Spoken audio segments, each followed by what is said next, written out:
শাশুড়ি আমার অনেক মডার্ন, শাড়ির জায়গায় পরেন 3 পিস, কিন্তু তার এমন বৌমা চাই যে নাক অবধি ঘোমটা দিয়ে রাখবে। তাই প্রথম আমাকে দেখতে এসেই প্রশ্ন করেছিলেন, আচ্ছা ম্যাগি বাদে অন্য কিছু রান্না করতে পারো তো?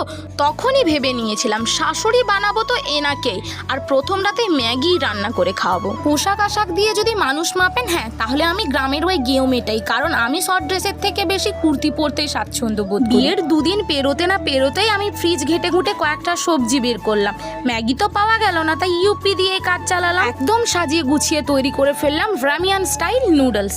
শাশুড়ি মার সামনে গিয়ে ধরতেই তো তিনি বিছানায় চিৎকার করে বললেন, বৌমা তুমি র্যামিয়ান বানিয়েছো? আমি তো ভেবেই অবাক, আমার মডার্ন শাশুড়ি র্যামিয়ানও জানে তাহলে? তারপর আরেকটু অবাক করে দিয়ে আমায় বললেন, বৌমা বিটিএসরা না এইরকমই রামেন খায়। আমি বললাম, মা আপনি বিটিএসকেও চেনেন? তিনি বললেন, হ্যাঁ জাংকুক তো আমার ফেভারিট। তারপরে শাশুড়ি বৌমাতে মিলে নুডলস খেতে খেতে ড্রামা দেখলাম।